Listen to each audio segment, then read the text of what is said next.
로 들어가도록 하겠습니다. 정필수 박사님, 좀 먼저 좀 부탁을 드리겠습니다. 예. 여러분 박수 좀 부탁드리겠습니다. 예.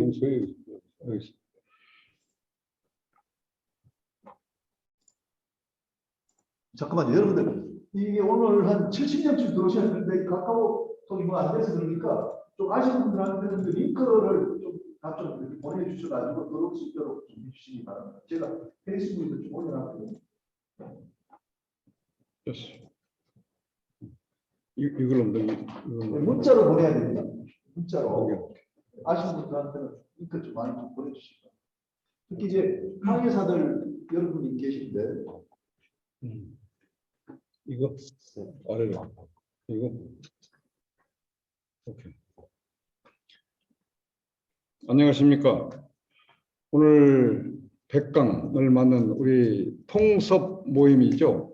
바다를 바탕으로 한, 바다를 주제로 한 다양한 학문 분야가 하나로 모여서 이렇게 같은 공간에서 같은 생각을 나눌 수 있다는 것은 참 굉장히 획기적인 그런 일이라고 생각을 합니다.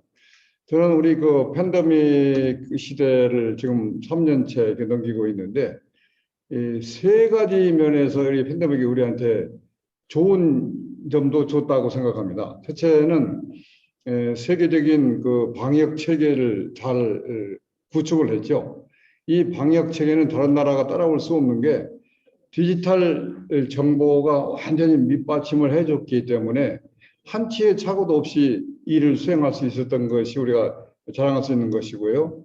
둘째는 이처럼 비대면 사회를 뚫고 나갈, 극복할 수 있는 줌 강좌가 있었다.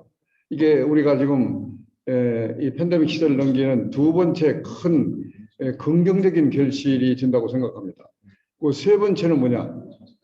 이 비대면 시대에 물자의 이동이 굉장히 제한되고 그런데도 불구하고 하나도 불편 없이 살 수 있었던 것, 그 힘, 물류 힘이라고 생각합니다. 여러분들 물류는 눈에 잘 보이지 않습니다. 그러나 항상 우리 경제 발전의 밑바탕에는 물류가 자리를 하고 있었고 그 물류 힘으로 우리가 팬데믹을 현명하게 긍정적으로 극복해 나가고 있다고 생각합니다. 맞죠? 박수는 필요 없고요. 그래서 오늘 저는 객변하는 해운 물류시장이라고 해서 시간이 30분밖에 주어지지 않았습니다. 짧은 시간 간략하게 핵심만 말씀을 드리도록 하겠습니다. 제가 말씀드릴 목차는 5가지로 정리를 좀 했습니다. 첫째는 물류 보편화 시대의 도래, 둘째는 동북아 물류 중심 한국의 대응, 셋째는 격변하는 글로벌 경제 여건, 넷째는 해운 시장의 성장과 변화, 마지막으로 글로벌 해운 물류 25시. 지금 시간은 몇 시죠? 저녁 8시입니다. 근데 우리는 24시만 살지만 그 다음에 25시가 오고 있습니다. 우선 물류 보편화 시대의 도래를 말씀을 드릴 것은 5가지 항목으로 제가 정리를 좀 해봤습니다. 수요, 공급 측면의 물류 체계, 그다음에 정치 이슈로 부상한 공급망. 우리가 사실 뉴스에서 공급망이라는 말을 많이 듣죠.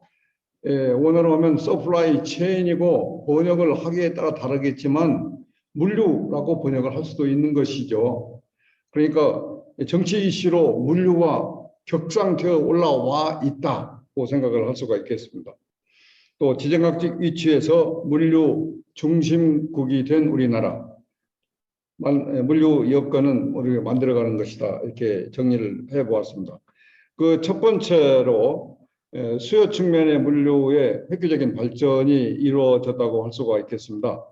우리는 눈을 뜨면서 바로 물류와 접하게 되고 잠을 자려고 누우는 그 하루 종일 물류 세계, 물류 속에서 살아가고 있습니다. 그런데 다만 우리가 그것을 느끼지 못하는 거죠. 우리가 공기가 나쁘면 살 수가 없죠. 그러나 우리가 평소에 공기에 대해서 의식을 안고 살고 있지 않습니까? 물류가 마치 공기와 같은 역할을 하고 있어요.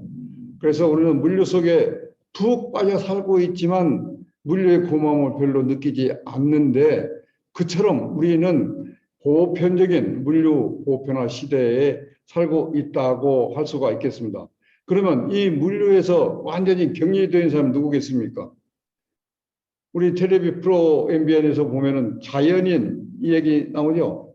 이 자연인이야말로 물류에서 아주 멀리 떨어져 있는 사람입니다. 아무런 사회와 접근이 필요 없죠. 결국 자연인은 뭐 하는 사람이에요? 자급자족을 하는 사람입니다. 우리 역사적으로 볼 때 자급자족 생활을 했을 때는 물류가 필요 없었어요.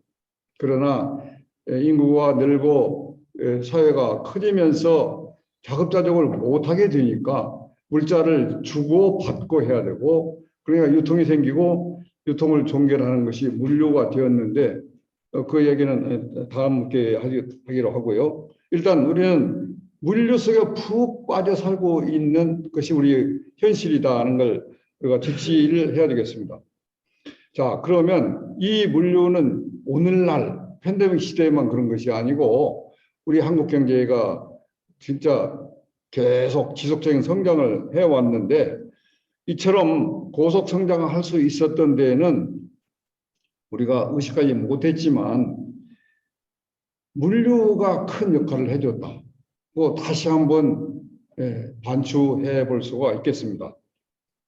그래서 우리가 어떤 나라보다 빠른 그 선진국 진입을 했고 그 선진국의 모든 혜택을 지금 우리가 누리고 있지 않습니까? 이 밤늦게 이 강의실에 모여서 이렇게 열띤 토론을 할 수 있는 것도 바로 선진권 문화가 우리한테 주는 혜택이에요.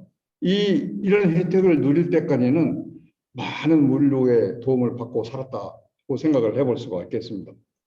근데 이런 물류는 그 수요 측면, 사용자 측면만 있는 것이 아니고 공급 측면에서도 생각을 해보면은 엄청난 혜택을 우리가 받고 있다고 생각해 볼 수가 있습니다. 우리나라는 자원이 거의 없죠. 거의 모든 자원을 해외에서 가져다가 가공해서 수출하는 그런 형태로 발전을 해왔고, GDP 구성에 있어서 보면 수출의 기여도가 70% 가까이 되거든요. 그렇다면 우리는 수출 경제 국가다고 할 수 있는데, 그렇게 되기 위해서는 많은 물자들을 들여다가 생산해서 수출을 해야 되는 거예요. 들여오는 물자는 무엇이겠습니까? 벌크 화물이나 액체 화물이죠. 덩치가 크고 그런 부가가치가 낮은 그런 걸 들여다가 국내에서 가공을 해서 만들어서 컨테이너에 담아서 수출을 하고 있으니까 물류의 모든 프로세스를 우리가 다 공유하고 있고 그것을 통해서 성장과 발전을 해왔다고 할 수가 있겠습니다. 석유가스나 에너지 자원 등의 액체 화물의 공급이 원활했기 때문에 우리가 전혀 에너지의 문제를 느끼지 않고 성장을 올 수 있었죠. 우리는 지금까지 정전으로 인한 경제 발전의 피해는 없었지 않습니까? 그게 바로 물류 힘이라고 볼 수가 있죠. 그 다음에 석탄, 철광석, 원목, 양곡 등 대량 중량 화물이 원활하게 공급되지 않았더라면 우리가 경제 발전을 할 수가 없었을 것이다 라고 생각을 해볼 수가 있겠습니다.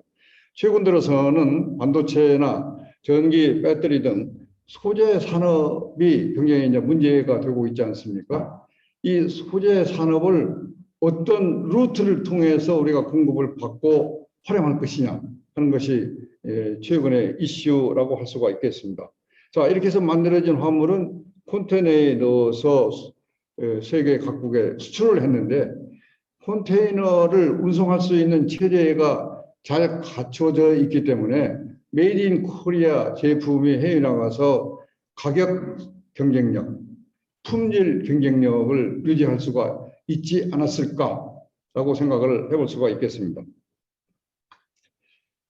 그 다음에 아까도 말씀드렸듯이 이 서플라이 체인 문제는 이제 바야흐로 경제 문제나 우리가 챙기지 않아도 되는 물류 문제에 그치는 것이 아니고 정치 이슈로 그냥 확대가 되었습니다. 그래서 국내뿐이 아니고 세계 어떤 국가 지도자도 물류를 잊어버리고 물류를 모르고는 나라를 통치할 수 없는 그런 상황이 됐다는 것을 알 수가 있습니다. 바이든 대통령이 우리나라를 처음 방문을 했는데 맨 먼저 간 데가 현충원? 청와대? 아니었어요. 삼성전자를 갔습니다. 왜? 서플라이 체인의 중요한 키 팩터가 삼성전자이기 때문에 그랬습니다. 삼성전자에서 오후 내내 보내고 그 다음에 유 대통령 축하합니다. 그렇게 얘기했어요. 이게 이런 것이 이제 국제 정치의 판도가 바뀌어가고 있는 과정이라고 볼 수가 있습니다.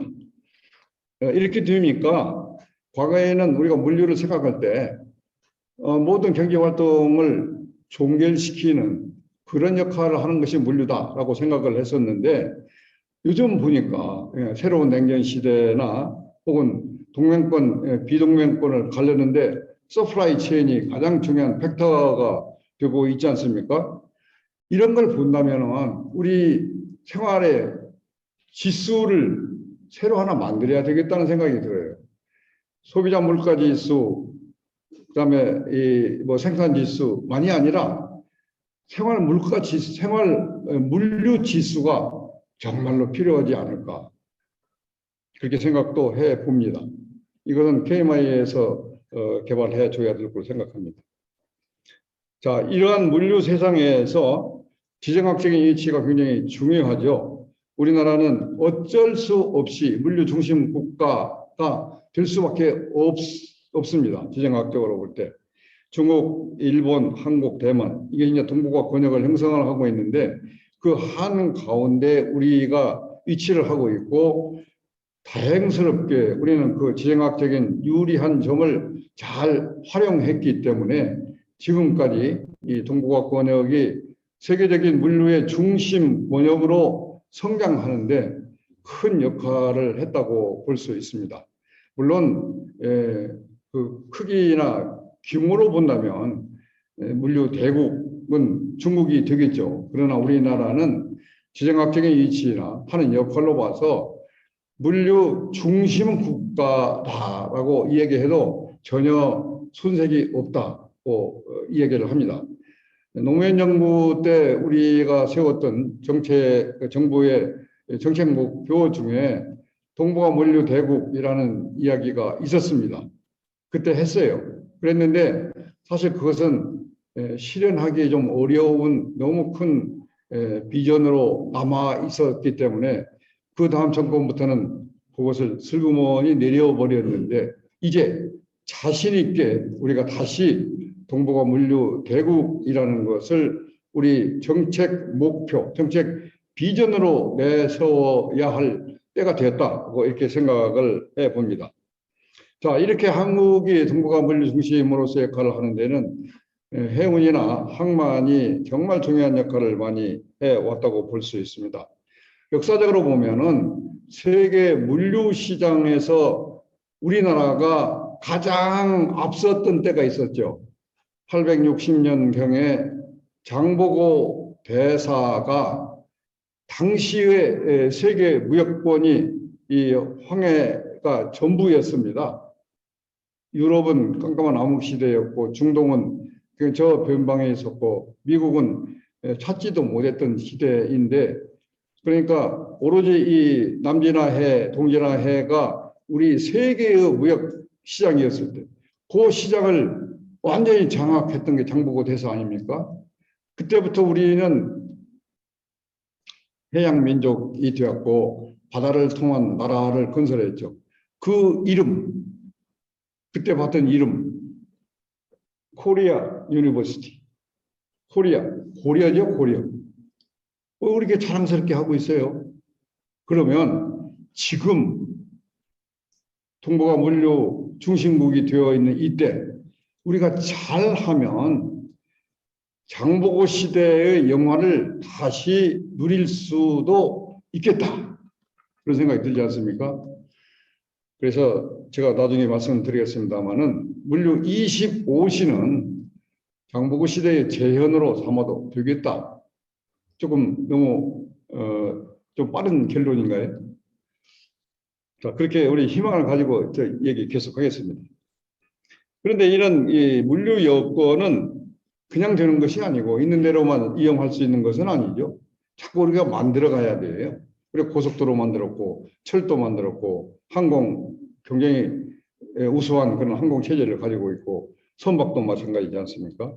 그리고 항만이나 항만 배후부지가 원활하게 공급돼서 지금 세계적인 그런 이 부산항의 그 역할이 세계적으로 부각되어도 손색이 없는 이런 체제, 이게 다 우리가 가만히 앉아 있어 주는 것이 아니고 우리가 스스로 계속 정책적으로 추진하고 노력했기 때문에 되는 것이라고 생각합니다. 그래서 이런 물류는 그냥 주어지는 공짜가 아닙니다. 노력하고 건설하고 이용하고 통합해 나가야 되는 것이다고 생각을 합니다. 자, 이제 두 번째 주제인데요. 객변하는 글로벌 경제 여건. 여기도 마찬가지 5가지 토픽으로 말씀을 드리겠습니다. 첫째는 최근 우리가 뉴스에서 많이 듣고 있지만 의문스럽게만 봤던 것이 과연 미국이 패권 국가로 다시 나가는 것인가? 꼭 그것이 그렇게 나간다면 결국은 언젠가는 중국이나 러시아하고 부딪혀갖고 또 우리가 원하지 않는 전쟁에 휘말리지 않을까, 그런 우려도 있고 불안한 감을 떨칠 수 없는 그런 여건이죠. 자, 이 신냉전 구도가 다시 되게 만들어지고 있는데 미국은 왜 그렇게 자꾸 고집을 피울까? 최근 들어서 미국이 바이든 정부가 들어서면서 평가를 해보니까 미국 경제가 자꾸 식어간다, 열정이 떨어진다. 이대로 두었다가는 중국한테 절대 1등 국가를 놓치겠다. 그래서 안 되겠다. 여기서 우리가 다시 일어서자. 그래서 시작한 것이 바이든 정부가 내세우는 미국의 패권 국가화입니다. 그러다 보니까 중국을 견제를 해야 되겠고, 중국을 견제하기 위해서는 유럽 쪽에서도 비슷한 역할을 좀 나눠서 해야 되겠다. 그러니까 뭐 다 매일 우리 뉴스 시간에 제일 궁금하고 그 기대가 되는 뉴스가 우크라이나 전쟁이 어떻게 진전이 될까? 이게 도대체 언제쯤 끝날까? 그다음에 동북아에서는 우리 저 북쪽에서 그 쓸데없이 그 쏘아대는 것 좀 언제나 그만둘까? 이런 생각이 많이 들지 않습니까? 그래서 물류하고는 상관없는 그런 여건이 많이 조성되는데 그것이 과연 물류하고 관련이 없을 것인가 생각해 보니까 그렇지 않습니다. 바로 그것이 우리가 지금 살고 있는 이 물류 시대에 영향을 굉장히 많이 미치고 있는데 이게 공급 측면에서 많은 그 요소가 제약을 당하니까 인플레이션으로 바로 연결이 됩니다. 지금 미국이 소비자 물가가 작년에 9.1%가 상승을 해서 지난 60년 동안 어떤 해보다도 많은 물가 상승이 있었다. 이게 비상이 열렸어요. 미국도 11월 달 중간선거를 하는데 거기에서 이기기 위해서는 이긴다는 게 뭐 51석만 차지하면 미국은 이기는 건데 그게 한 두세 석이 굉장히 크리티컬한 거죠. 그래서 지금 전력 추구하는 것이 인플레를 잡자. 인플레를 잡는데 어떻게 하느냐. 팬데믹 시대에 3년 전에 많이 돈을 풀었지 않습니까? 달러를 막 찍어가지고 소비 진약하느라고 많이 풀었는데 나간 돈이 너무 많이 나가가지고 이게 인플레에 영향을 미치니까 돈을 빨아들여야 되겠다. 달러를 지금 자꾸 회수를 해갑니다. 그러게 하기 위해서 이자율을 올리고 있고 또 해외에 나가 있는 제조업체들을 자꾸 미국으로 불러들이고 그다음에 중국과의 대립각을 자꾸 세워가면서 여러 가지 예측하지 못했던 그런 대책을 내놓는데 자, 이 모든 대책들이 11월 중간 선거가 상당히 가까운 목표 지점입니다. 11월 중간선거 끝나고 나서는 또 새로운 대책이 나오겠죠. 그렇지만 우선은 볼 때 단기적으로 그 중간선거까지가 문제가 되고, 그런데 여기에 따라서 대립각을 똑같이 세워가는 게 중국인데, 중국도 10월 하순에 이달 1, 2주 남았죠. 7차 전인대를 하고 있는데, 7차 전인대에서 획기적인 정책 변화를 가져오려고 하죠. 그것 때문에 굉장히 지금 경직된 정책을 추진을 하고 있습니다. 중국도. 어쨌든 경제적인 그런 압박을 어떻게든지 피해 보려고 하는 그런 노력을 하고 있고, 그러다 보니까 세계 경제가 다 움츠려 있어요. 세계 경제 움츠려져 있고, 미국이 달러를 자꾸 흡수하는 그런 정책을 하다가 보니까 다른 나라 돈 가치가 다 떨어져 가지고 한국, 영국, 구라파 어떤 나라도 예외 없이 다 지금 환율 저평가에 시달리고 있지 않습니까? 그러니까 고평가된 달러가 다른 나라에 어떤 영향을 미칠 것이냐. 우리 같으면 수입,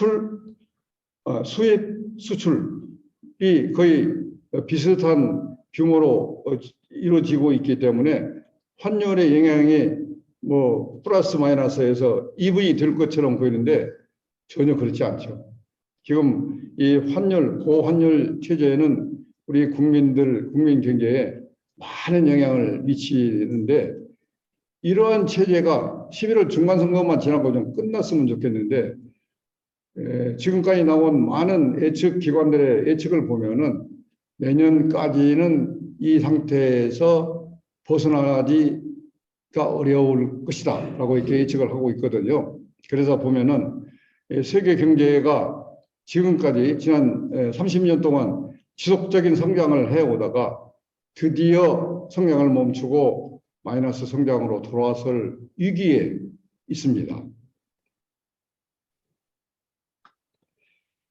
그래서 세계 경제의 성장이 둔화되는 것은 바로 물가, 환율, 주가 동향 등이 이제 비상 걸려 있고, 또 이러한 성향은 사실 우리 물류 분야에도 많이 영향을 미쳐서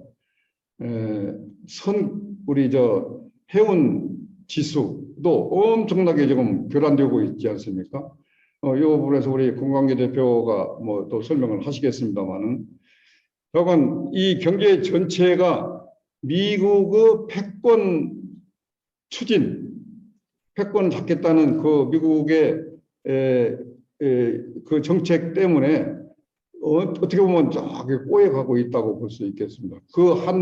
또 다른 한 가지가 우크라이나 전쟁인데, 우크라이나 전쟁을 러시아의 일방적인 푸틴의 정책이기 때문에 일어난 것이냐, 저는 그렇게 보지는 않습니다. 그것은 미국이 나토를 통해서 우크라이나에 미국의 힘을 더 미치려고 하는 그 세력과 그것을 저지하려고 하는 러시아의 세력이 부딪혀가지고 전쟁이 일어났고, 그 전쟁은 언제 끝날지 아무도 예측을 못하는 그런 상황입니다. 그래서 이것도 좀 더 두고 봐야 할 그런 문제인데, 결국 이 러시아를 제재를 하자. 그러다 보니까 러시아 제재를 하는데 보니까 러시아와 무역 거래를 못하게 됐지 않습니까? 그러니까 천연가스가 안 건너오고, 금년 겨울이 아마 유럽 사람들한테는 혹독한 각성을 주는 그런 겨울이 되지 않을까 하는 생각이 듭니다. 그 후의 결과가 어떻게 나올지는 모르겠어요. 미국 예측한 대로 일방적으로 미국 편만 들어줄 건지, 거기서 아마 이탈하는 나라가 생길 것인지, 그 예측을 아직은 좀 하기가 쉽지 않은 그런 상황입니다.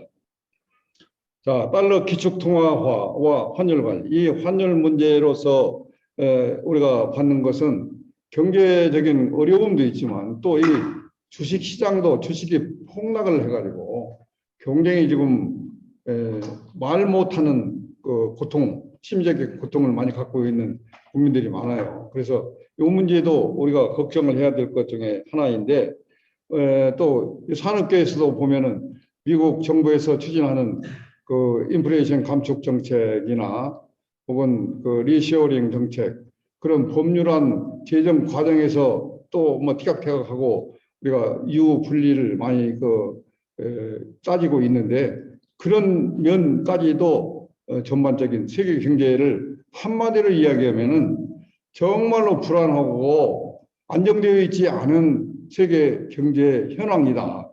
내일은 어떻게 될 거냐? 내일에 대해서 자신 있는 사람이 아무도 없다. 그게 참 오늘 이 시점에서 할 수 있는 마지막 이야기라고 할 수가 있겠습니다. 그다음에 이제 세 번째 파트로서 동북아 물류 중심 한국이 어떻게 대응할 것인가, 이거 5꼭지로 말씀을 드리겠습니다. 한국 경제는 지속적으로 발전을 해서 신흥 민주 산업 국가로 이미 부상을 했습니다. 21세기까지 계속 무역 흑자가 누적되었었는데, 이렇게 무역 흑자를 쌓을 수 있었던 것은 기술을 앞세워서 중국 시장에 우리가 선점을 했고, 또 중국 시장에 많은 수출을 하다가 보니까 우리나라에서 무역 대상 제1위 국가가 중국이 됐어요. 그렇지만 이제 미국과의 관계가 또 무시할 수 없는 그런 압력으로 다가오기 때문에 우리는 지금 굉장히 딜레마에 있습니다. 오늘 아침에 제가 독립문에 가서 봤는데, 독립문 그거 보니까 일제로부터 독립을 하기 위한 독립문이 아니었고요. 1896년에 그 독립문을 세웠는데, 그때는 일본, 우리가 일본에 그 속한 때가 아니었지 않습니까? 그 당시 상황이 해외 모든 나라들이 우리나라에서 뭐든지 뺏어 가려고, 외교권, 뭐 정치권, 심지어 영토, 자원 모든 걸 뺏어 가려고 눈독을 들이고 있으니까 우리 국민들이 거기에서 독립 의지를 가져야 되겠다. 그렇게 하기 위해서는 우리 독립협회를 만들어 가지고 토론회도 하고 우리 항의 데모도 하고 국민운동도 전개를 하자. 그래가지고 국민들한테 전부 다 이게 모금을 해서 그 돈으로 독립문을 세웠다고 그래요. 그 유래를 보니까 어쩌면 우리 이 시대에 우리한테 또 하나의 독립문을 세워야 될 것 같은 생각도 들어요. 왜냐하면 경제는 중국과 떼쓰고 안보는 또 미국과의 관계를 무시할 수가 없고, 위협하는 것은 지금 사법권서에 늘려 있고, 어떻게 할 거예요? 우리 대한민국이 나름대로 홀로 설 수 있는 힘이 있어야 되는데 그 힘이 어디서 나올까? 물류를 통해서 얻어야 되지 않을까? 그 생각해 봅니다. 그래서 물류를 다시 생각해 보니까 지금까지 알고 있던 물류는 유발 수요였습니다. 그러니까 모든 경제 활동이 일어났지만 최종적으로 그 욕망을 충족시켜 줄 수 있는 재화를 가져야 욕망이 충족되지 않습니까? 그러니까 그러한 수요를, 유발 수요를 처리하는 것이 물류다고 생각했는데 요즘 보니까 그것만이 아니고, 자, 제3자 물류, 거기다가 이 서플라이 체인 혹은 전자상거래까지 생각해 보면 이게 물류가 이게 완전히 새로운 개념이다. 이거 하나만 해도 과거에 우리가 경제 3요소가 뭐였습니까? 토지, 자본, 노동이 경제 활동의 3대 요소였지 않습니까? 그런데 토지는 가지고 움직일 수 없는 것이기 때문에 토지가 자본으로서 역할을 하는데, 요즘은 물류가 토지를 대신해 줘요. 어디든지 갖다가 생산하는 거 갖다 줄 수가 있고, 그렇기 때문에 토지의 제약이 굉장히 약화됐어요. 대신에 물류가, 자본과 노동과 물류가 이제 생산의 3요소가 돼야 되지 않을까. 정필수 주장 X. 그렇습니다. 그래서 이 물류 분야에서는 많은 기기나 장소적인 결합을 통합하는 것입니다. 우리가 줌을 통해서 다양한 산업 분야가 바다 산업으로서 공부를 하는데 같이 모여서 했듯이, 물류의 특징은 인테그레이션입니다. 모든 걸 서로 통합해가지고 거기서 새로운 가치를 만들어내는 것인데, 그러한 활동, 인테그레이션 한다는 것은 하나나 둘만 갖고 되는 건 아니지 않습니까? 뭐가 필요합니까? 시스템이 필요하죠. 시스템. 그래서 시스템을 물류의 대표적인 그 형태라고 이렇게 볼 수가 있겠습니다. 그래서 앞으로 물류는 무엇으로 갈 거냐? 플랫폼 체제로 갈 것이다. 지금 세계 미국에서 가장 주가가 제일 많이 나가는 회사가 어디예요? 구글, 아마존. 그게 다 물류 회사들입니다. 물류로 부를 쌓은 회사들. 우리나라도 비슷하게 하죠. 쿠팡. 지금 엄청나게 매출액이 늘어났죠. 그다음에 우리 공 대표 근무하는 그 회사 1조, 11조 매출을 올리는 그런 회사. 이게 물류회사예요. 앞으로는 이런 플랫폼 체제가 우리 경제에 굉장히 중요한 역할을 할 것이다 고 생각을 해봅니다. 우리는 동북아 물류 중심 축을 구축을 하고 있는데 결국 물류가 이러한 다양한 분야를 인테그레이션 하는 것처럼 플랫폼도 중요하지만 또 하나는 뭐가 중요하냐면 네트워크가 중요한 거죠. 네트워크가 잘 갖추어져야 인테그레이션도 할 수 있고 그것을 취합해서 하나의 또 새로운 가치를 창출할 수도 있는데 그런 네트워크는 어떻게 구축하느냐? 다른 나라와의 협력을 통해서 다른 나라와의 경쟁도 있지만 협력을 항상 염두에 두는 그런 네트워크를 구축을 해 나가야 합니다. 우리가 중국과 항상 경쟁만 하는 것이 아니고 항상 협력도 해 주어야 되는 것이라고 생각을 해요. 특히 우리 항만물류 체제는 그런 면에서 보면은 정말로 그런 피드백을 잘 해주는 거라고 할 수 있습니다. 부산항에 1년에 2,300만 TU, 2,400만 TU를 처리를 하는데 그중에 1,100만 TU만 국내 화물이고요. 나머지 1,200, 1,300 TU는 중국, 베트남, 동남아, 인도네시아, 일본, 필리핀 다른 나라 화물이에요. 그 화물들이 우리 부산항이 갖고 있는 많은 네트워크 그것을 이용하기 위해서 부산항을 이용하는 거거든요. 그러니까 부산항에 우리 것만 수출입하겠다 했더라면 지금 신항 안 만들었어도 됐을지 몰라요. 그런데 우리가 신항을 만들고 제2의 신항을 또 만들자 하는 이유가 우리 것으로 그치는 것이 아니고 다른 나라와 네트워크를 원활하게 유지하고 발전시켜 나가겠다는 의지라고 생각을 합니다. 그렇게 해 나가는 것이 동북아 물류 중심 국가가 해야 할 역할이라고 생각을 해요. 그다음에 우리는 이렇게 해오면서 그런 시설만 갖추었느냐 그게 아니고 소프트웨어도 많이 보완을 하고 발전시켜 나가고 있습니다. 특히 그동안 우리가 취약 부분으로 생각했던 해양금융공사를 설립을 해가지고 금융 부분의 지원을 굉장히 확대해 나가고 있는데 이러한 제도적인 보완이 다른 나라와도 연계돼서 활동할 수 있을 만큼 발전돼야 된다고 생각을 합니다. 자, 네 번째는 제가 좀 빨리 얘기를 하는데 너무 빨리 가는 거 아닌지 모르겠어요. 시간이 지금 5분 내에 끝내도록 하겠습니다. 해운시장의 성장과 변화입니다. 여기에서는 간략히 설명을 드리도록 하겠는데 우선 코로나 팬데믹 시대를 전과 후로 좀 나누어 봤습니다. 초기와 그 다음 기인데요. 2020년 6월까지와 그 후를 볼 수가 있는데 이 팬데믹 시대 초기에는 전반적으로 수요가 감소가 됐었죠. 그래서 선대 공급 조절을 했었는데 그때 이제 재정 지출을 막 하게 되니까 서비스 산업의 이제 활성화가 조금 이루어졌죠. 그에 따라서 상품 수요가 증가가 이루어졌고 상품 수요가 증가가 되니까 선대 공급이 또 늘어나야 됐죠. 그래서 이제 그런데 이것이 원활하게 되지 못하는 바틀렉이 중간에 생기게 되니까 항만 대기가 늘어나게 되고 선대 효율성이 하락하게 되었습니다. 그래서 이제 선복이 부족해지고 이에 따라서 컨테이너 운임이 많이 상승을 했죠. 미주 가는 FEO 가격이 600불에서 2,600불, 3,400불까지 올라갔던 때가 있었고 그것이 다시 또 떨어져서 지금 많이 또 떨어져 있습니다만 이처럼 큰 가격 변동을 보였던 것이 사실입니다.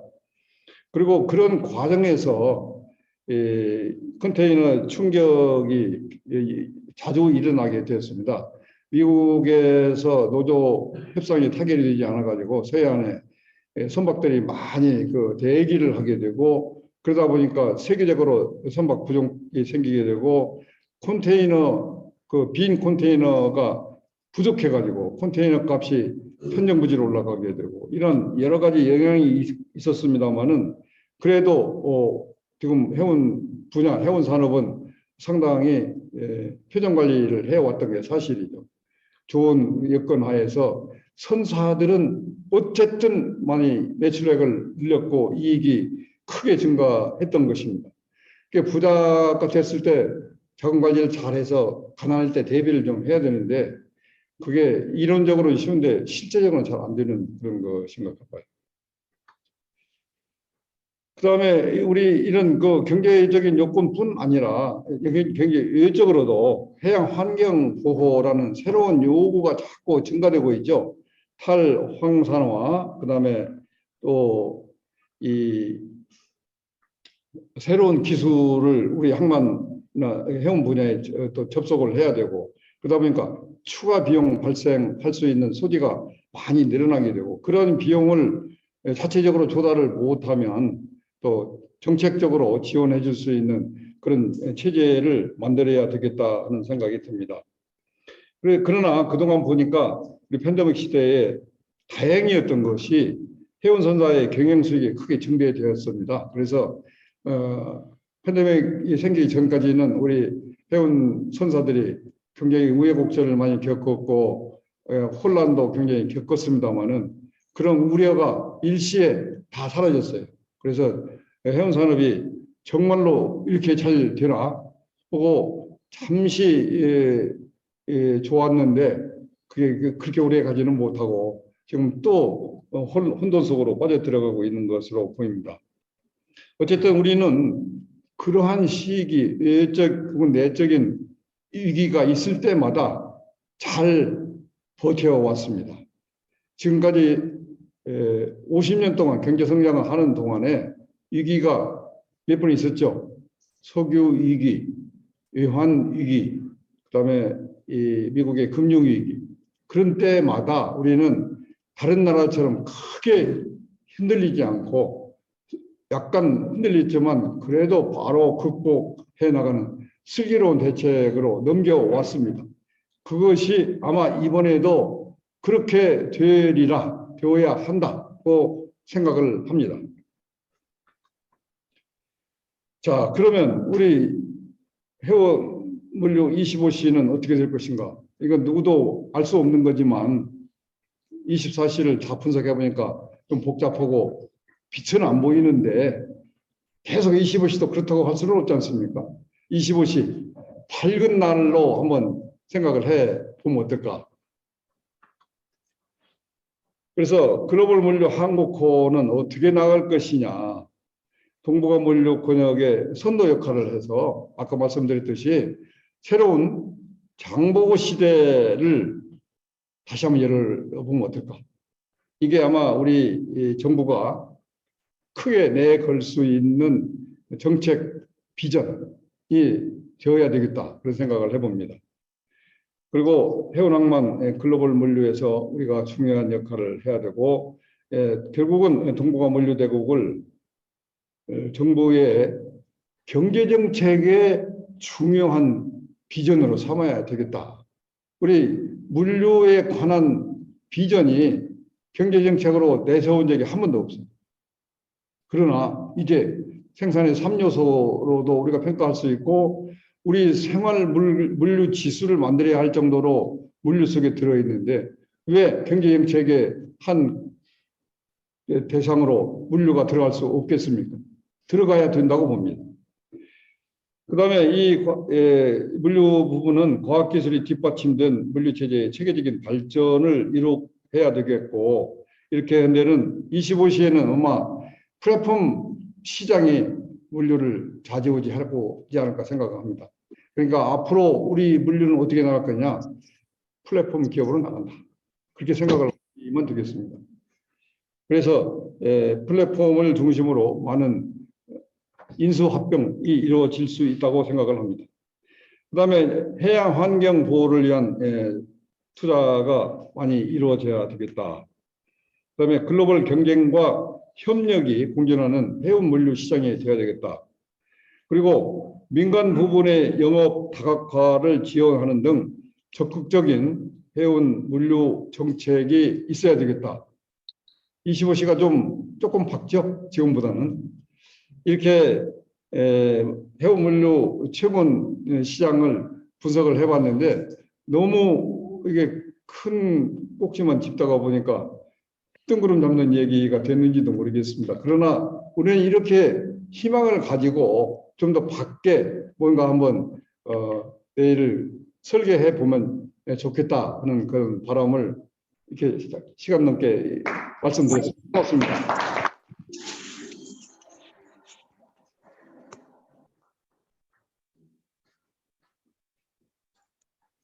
예, 정준 박사님, 정말 그 해안을 가지시고 현상과 앞으로 우리가 나가야 될 방향에 대해서 참 좋은 말씀 해주셨습니다. 나중에 신은수 그 부회장님이 토론하실 때 좀 언급을 해주시면 감사하겠습니다. 지금 이제 그런 사이에 한 55분 정도 이렇게 좀 많이 들어오셨습니다. 저도 많이 연락을 했는데 아직도 한 10분 정도 덜 들어오신 것 같습니다만은 시간 되는 대로 여러분들 좀 동료들한테 좀 문자로 좀 주소 좀 알려주시기 바랍니다. 지금 그 안광원 대표님 지금 들어있다고 말씀을 하셨거든요. 안 대표님 계시나요?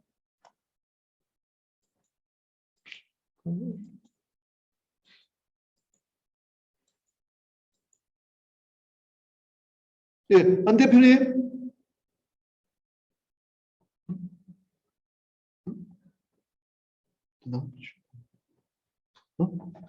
아까 들어와 계시나요?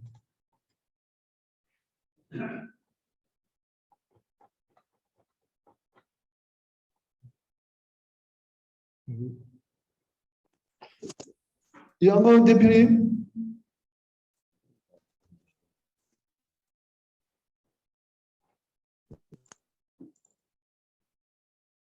여보세요? 예, 대표님 반갑습니다. 제 소리 들리나요? 예, 예. 이제 됩니다. 예. 이거 예. 시스템이 계속 끊겼다 연결됐다 이렇게 지난번에도 한번 그러셨는데 어떡하지?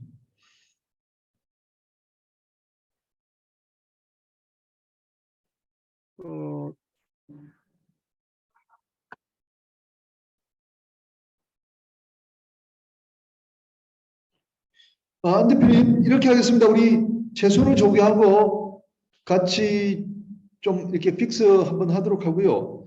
그 다음 우리 발표자님 공항기 발표자님 미리 좀 하시는 게 좋을 것 같아요. 지금 이렇게는 안 되니까 지난번에 올라가서 안광원 대표님하고 전화 연락해서 고쳐보라고. 오케이. 자 이렇게 하겠습니다. 지금 안광원 대표님 지금 그 상태가 안 좋기 때문에 한 20분 정도 우리 공관기 대표 법인장님께서 예, 그렇게 하시죠. 예, 그 사이에 우리 그 최소로 조교랑 같이 한번 고쳐보도록 하겠습니다. 예, 지금 공관기 법인장님 먼저 부탁드리겠습니다.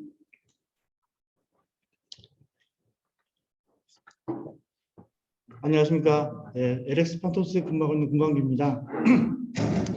제가 지난 47강을 그 강의를 했었더라고요. 보니까 그때는 일본 물류에 대한 그 소개 말씀을 좀 드렸었는데요.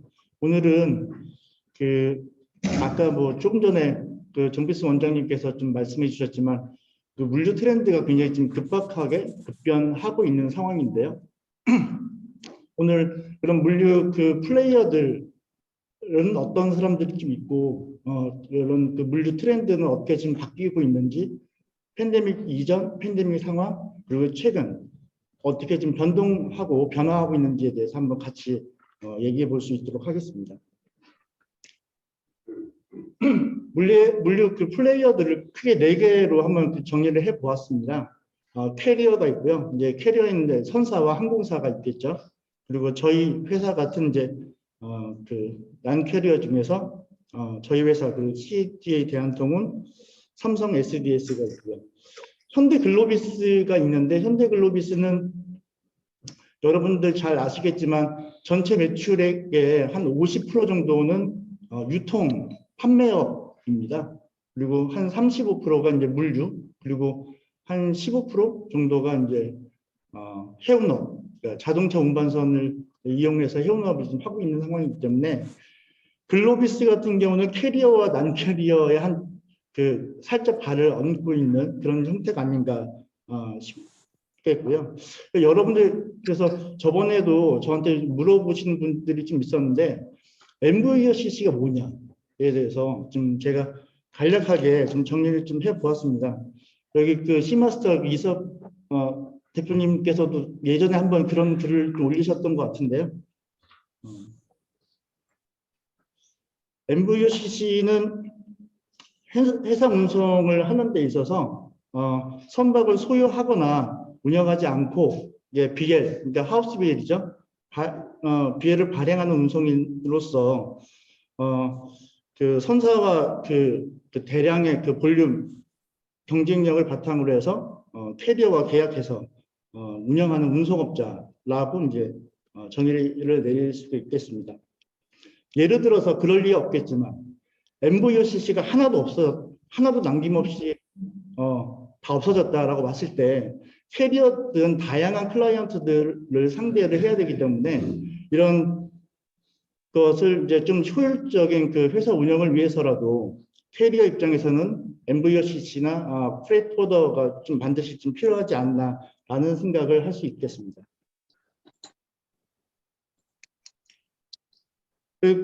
뭐 저희 한국계 물류회사뿐만 아니라 글로벌 쉔커라든지 DHL 같은 이제 글로벌 물류회사가 있을 거고요. 그리고 이런 물류를 이제 서포트하는 IT 기업이라든지 항만 하역 회사, 그리고 관세사, 그리고 뭐 BPA나 이런 데처럼 그 정부 관련 업체들, 이런 4개 그 주체들이 서로 유기적 활동을 하면서 이런 물류들이 좀 이끌어 나가고 있다라고 정리를 할 수가 있겠습니다. 그러면 그 물류는 어떻게 지금 어떻게 지금 변동을 하고 있는가를 이제 코로나 이전과 코로나 시대 그리고 현재의 상황을 좀 그 3가지로 분류를 해서 좀 정리를 해 보았습니다. 코로나 이전에는 뭐 여러분들 잘 아시다시피 해운 회사 쪽을 이제 측면을 먼저 좀 얘기를 해 보면요, 선사 수가 굉장히 감소를 좀 하고 있었죠. 잠깐 그 지도를 보시면 이 15년부터 17년 그리고 17년부터 18년, 그 18년 5월부터 20년대까지 총 예전에는 그러니까 15년부터 17년까지는 한 4개 얼라이언스에 16개 선사들이 좀 있었는데요.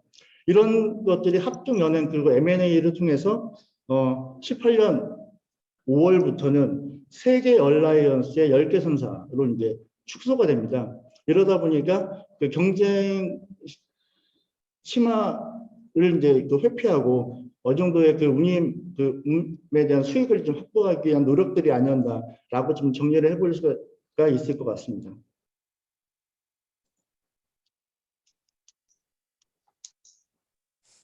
그 얼라이언스는 아까 좀 전에 보셨듯이 이제 계속 감소하는 그런 추세였었고, 그리고 소수 대형 선사에 대한 지배력들이 계속적으로 이제 상승하는 그런 상황이었었죠. 그리고 과다한 공급 해소를 통해서 운임을 상향 평준화하는 그런 노력들이 좀 많이 있었습니다. 그 당시에 좀 반출을 해보면 안전운임제라든지 운임공표제 이런 것들을 통해서 선사들의 일정 정도의 수익을 확보해 주려는 노력들을 우리가 같이 좀 했던 기억이 있었고요.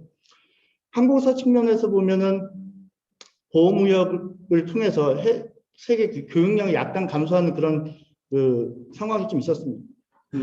예, 이거 어떻게 할까요? 사용 누르면 됩니다.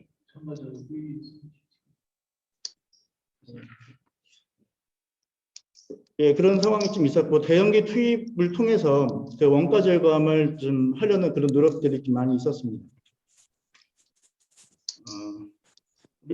그 물류회사들 같은 경우는 이제 그 선택과 집중을 통해서 잘하는 것에 좀 투자해서 차별화된 서비스를 좀 만들어 보려는 그런 노력들, 그리고 물류라는 것이 어떻게 보면 아까 뭐 보셔서 알겠지만 그 어느 정도 그 볼륨 자체가 좀 커져야 바게닝 파워라든지 이런 것들이 상승할 수 있기 때문에 M&A랑 이런 도구들 이용해서 많이 그 볼륨을 좀 그 키우려는 그런 노력들이 좀 있었죠. 문제는 코로나였습니다. 여러분들 그 예전에 그 화상회의 장비가 맨 처음에 도입됐을 때 가장 그 상황을 민감하게 반응했던 회사들이 항공회사였다고 합니다. 왜냐하면 화상회의가 많아지면 해외 출장을 많이 안 갈 가능성이 높아지기 때문에 그에 따른 외출의 감소에 대한 그 우려를 많이 했다고 하는데요. 아까 뭐 정필수 원장님 말씀하셨지만 우리 같은 물류업자들의 가장 큰 적은 리쇼어링이 아닌가 생각이 듭니다.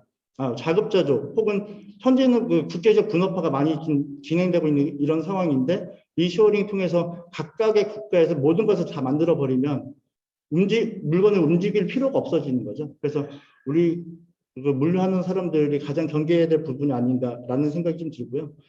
뭐 이런 것들이 코로나 때문에 한꺼번에 터지게 됐죠. 네, 그래서 해운회사들 아까 뭐 말씀 잠깐 해주셨지만 컨테이너 박스가 부족하다 보니까 그리고 또 그런 그 정시성이 굉장히 좀 안 좋아졌죠.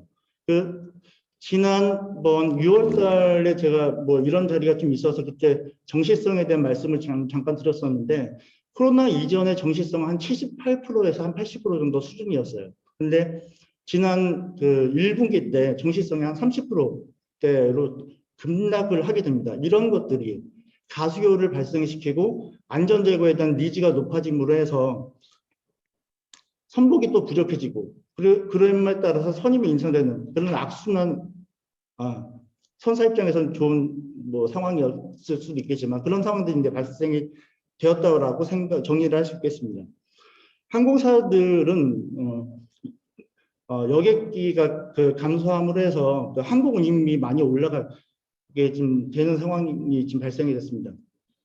또 앞서 말씀드렸던 그 정시성이 좀 낮아지기 때문에 이런 그 긴급 물량들이 많이 발생이 되고 이런 긴급 물량들을 다 항공으로 좀 대체를 했기 때문에 항공 운임도 이에 따라서 많이 상승해지는 그런 상황이 지금 발생이 됐습니다. 자, 그러다 보니까 이런 상황들을 보완하려는 노력들이 좀 있어야겠죠. 그런 것들은 이제 가시성 확보를 그 고객들에게 이제 제공해야 되는 것들이 물류회사들의 그 숙명처럼 이제 받아들여지게 되는 상황이 되는 거죠. 그러다 보니까 그런 가시성을 제고하기 위해서 나란 그 각각의 물류회사, 메이저급 운영 회사들은 이제 시스템 개발이라든지 이런 개발과 네트워크 추가 확보 이런 것들에 대한 노력들을 좀 하게 되는 겁니다.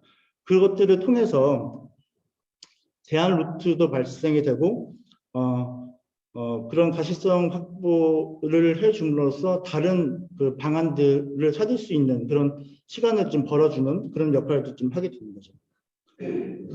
해운과 그 항공에 대한 그 모드별 동향을 보면 지금 다음과 같이 좀 정리를 할 수 있을 것 같습니다. 해운은 경기나 뭐 수요 둔화의 확산으로 해서 본격적인 조정기에 지금 진입하고 있다라고 보시면 될 것 같습니다.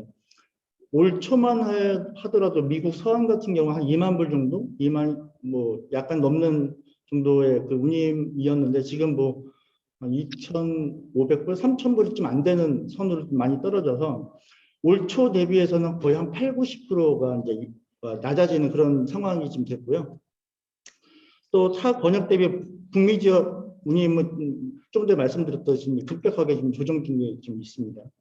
그리고 23년 이게 이제 바닥이냐 아니냐에 대한 뭐 생각들이 많이 있겠지만 내년에 더 안 좋아질 거다라는 그런 뭐 판단들이 많이 나오고 있는 상황이죠. 그래서 공급은 최저 한 4에서 8% 정도 증가하지만 전체적인 화물량의 감소, 뭐 이런 것들 때문에 해운 운임이라든지 뭐 이런 것들이 좀 많이 좀 낮아지지 않을까라는 예상들을 많이 하고 있는 그런 실정입니다. 공급 조절 및 운항과를 고려치 않는 과일 경쟁이 이러다 보면 이제 생겨날 수가 있겠죠. 네, 이런 것들을 잘 대비를 좀 해야 될 것 같고요. 뭐 대부분 다 그 해운 관련된 분들이 있기 때문에 항공 쪽 잠깐 뭐 터치만 좀 해보면 현재 이제 여객기가 많이 지금 운항을 하고 있습니다. 그러다 보니 그럼에도 불구하고 아직까지는 그 뭐 괌이라든지 이런 그 관광 노선 중심으로 좀 진행을 증편이 많이 되다 보니까 실제적인 화물을 실어 나르는데 많은 도움을 주진 못하고 있는 그런 제한적 영향을 좀 주고 있는 상황이고요. 네. 8월에는 그 항공 물동량도 굉장히 좀 감소를 많이 했는데 인천발 물동량의 한 13%, 그 환정 물량 한 18% 정도 감소하는 그런 상황입니다. 여기에다가 그 코로나 시기 때 돈을 많이 번 머스크라든지 CMA 이런 회사들 쪽에서 항공사를 M&A 했죠. 물류사하고 그런 것들을 그러다 보니까 신규 그 항공 노선이라든지 항공기가 많이 투입되다 보니까 이런 경쟁이 심화되는 그런 상황이 자연적으로 발생되지 않을까라는 얘기를 할 수 있겠습니다.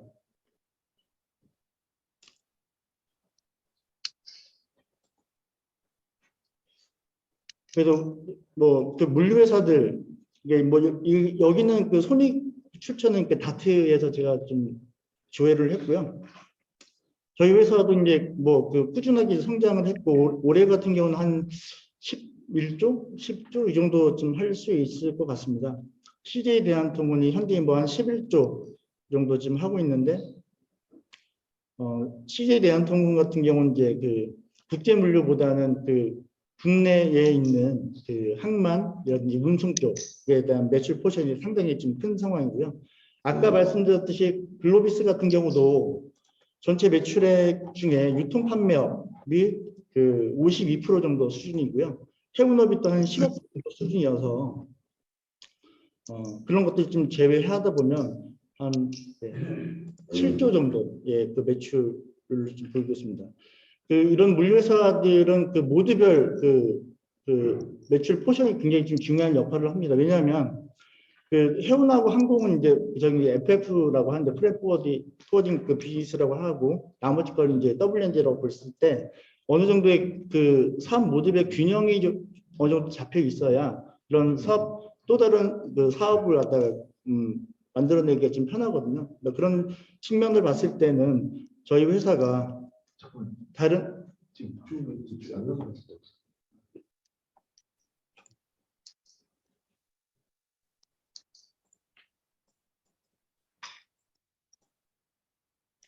제가 아까 그 잘못 눌렀는데.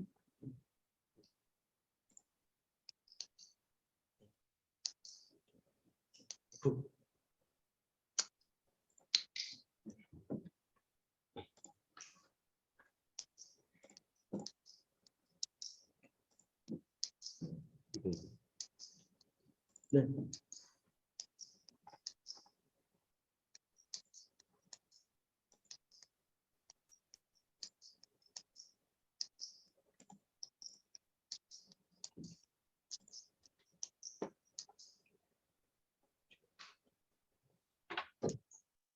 이제 볼 수 있어요. 두 페이지. 네.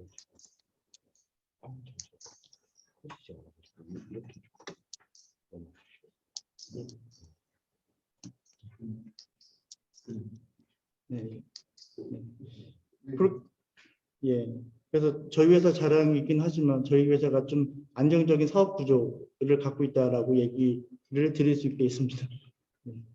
깨알 자랑 정도 되겠습니다.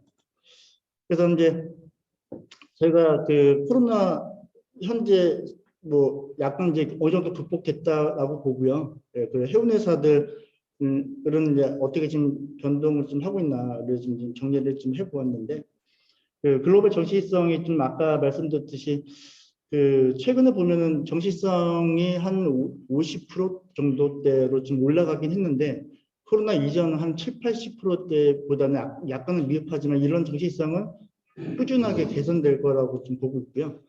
그렇지만 이제 경기 침체로 인해서 화물량이 급격하게 감소하고 있는 상황이고 신조 및 초대형선 같은 이제 공급 과잉이 이루어질 가능성이 있어서 굉장히 좀 우려스러운 상황이고 또 해운회사들 사업다가 아까 말씀드렸던 CM이라든지 워스크에서 항공 및 WNG 이런 그 사업에 좀 적극적으로 좀 진출하고 있다는 거 이런 그 변동 사항이 좀 있을 것 같고요.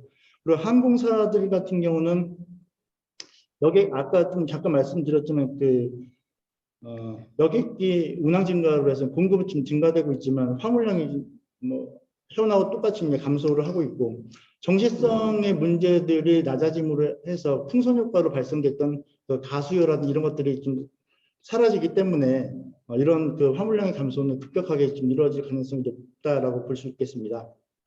그리고 또 아까 말씀드렸던 그 해운사들의 항공사업 진출로 인해서 경쟁이 심화되고 항공 운임의 급락 하락이 이루어질 가능성이 있을 것 같습니다.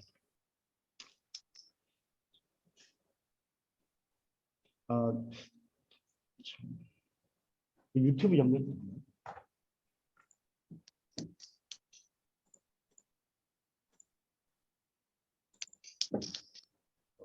네.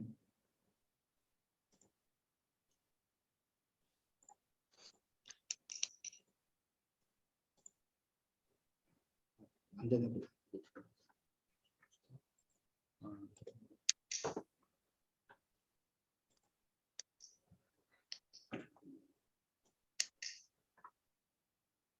유튜브.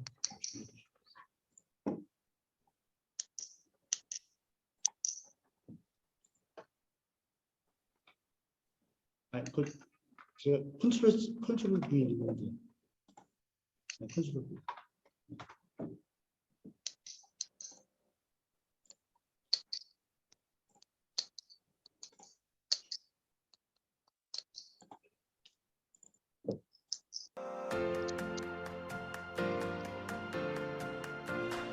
여러분 저희 회사 홍보 동영상인데 잠깐 보도록 하겠습니다. 우리는 세상에 전합니다.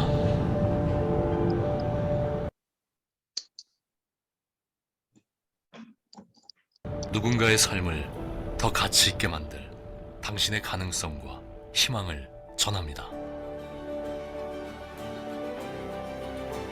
그래서 우리는 멈추지 않습니다.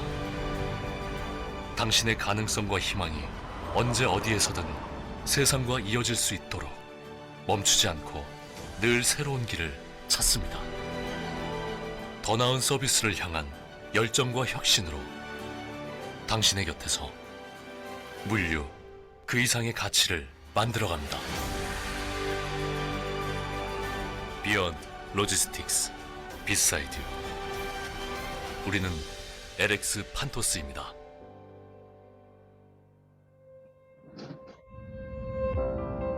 LX 판토스는 대한민국을 대표하는 글로벌 종합 물류 기업으로서 물류를 통해 고객 가치를 창출하기 위한 혁신을 지속하고 있습니다.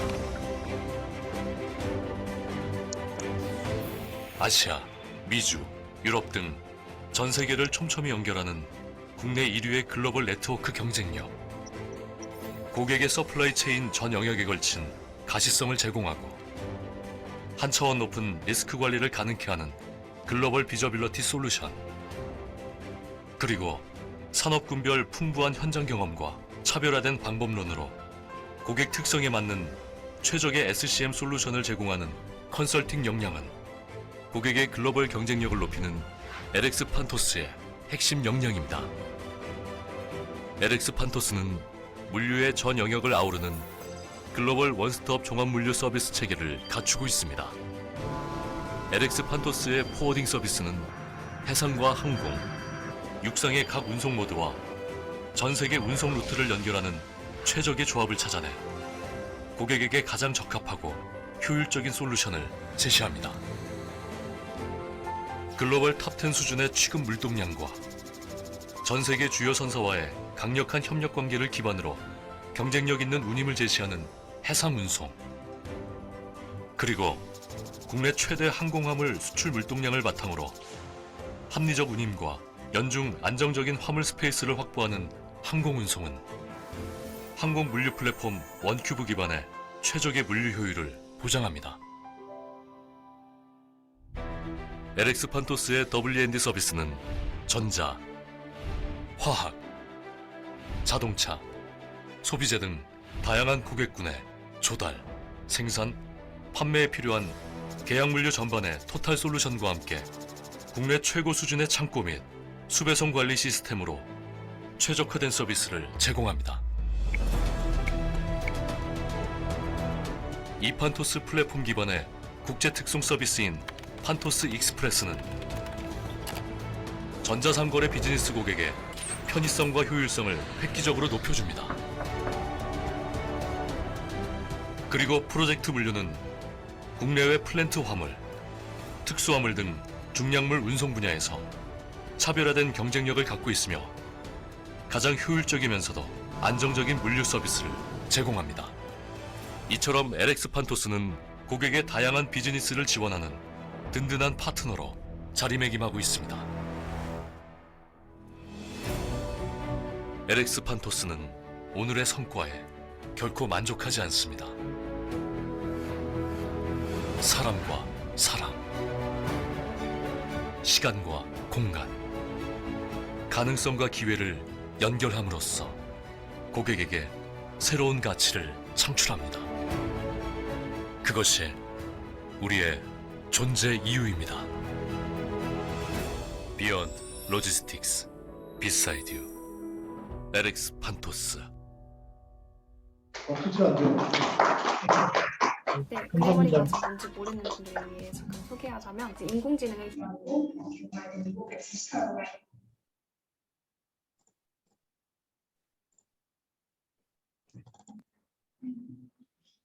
다른 거 하나 더 있는데 그냥 이건 스킵하도록 하겠습니다.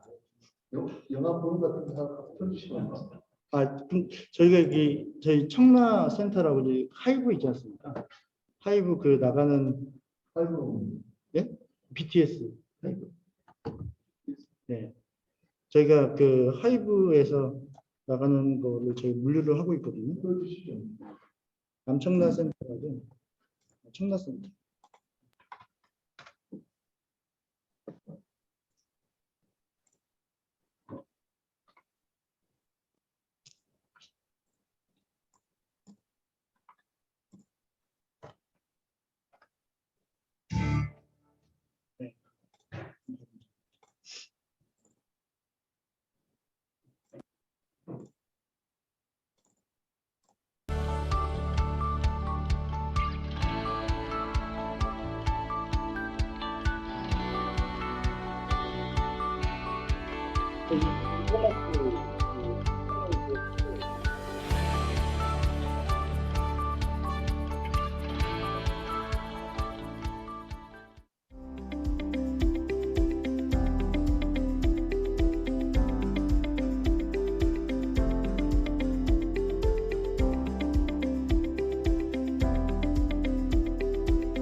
저희가 이제 최근에 저희 회사 그 홈페이지를 좀 개선을 했는데 이걸 왜 말씀을 드리냐면 아까 이제 정필수 원장님 말씀하셨듯이 이제 저희도 이제 플랫폼을 이용해서 그 다양한 서비스를 좀 제공하려고 좀 개편을 좀 했는데요. 그래서 저희 이제 판토스 나우라는 그 기능을 통해서 앞서 이제 보고 계시는 이렇게 해상이라든지 항공 그리고 뭐 WND 그 이커머스 같은 부분에 대한 그 견적도 이제 바로 받을 수 있고 또 판토스 뷰라는 거를 통해서 이제 아까 말씀드렸던 가시성 확보 이런 것들을 좀 할 수 있고요. 그리고 최신 트렌드라든지 웹 환경에 좀 맞춰서 좀 저희가 좀 시스템도 계속 개발을 하고 있는 그런 상황입니다. 그리고 또 저희가 이제 글로벌 네트워크 분야는 뭐 우리나라에서는 어떤 물류기업보다 좀 자신 있게 좀 많이 갖고 있다고 좀 생각하고 있기 때문에 그런 부분에 대해서 견적이라든지 이런 것들을 할 수 있게끔 그런 기능들을 좀 하고 있는 그런 상황입니다. 그래서 그 앞서 말씀드렸던 견적이라든지 뭐 그리고 가시성 확보, 그 최신 트렌드에 대한 반영 그리고 그 글로벌 네트워크를 통해서 어떻게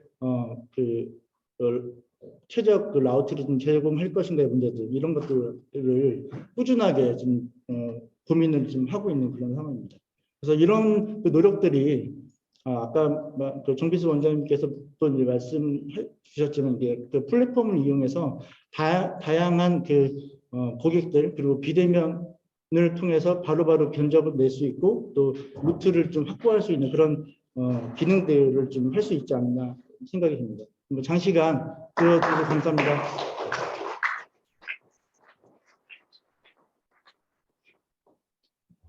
예, 좋은 강의 감사합니다. 그동안 알고 싶었던 그 LX 판토스의 그 영업 방식 이런 것들 많이 알게 되었습니다. 자, 그럼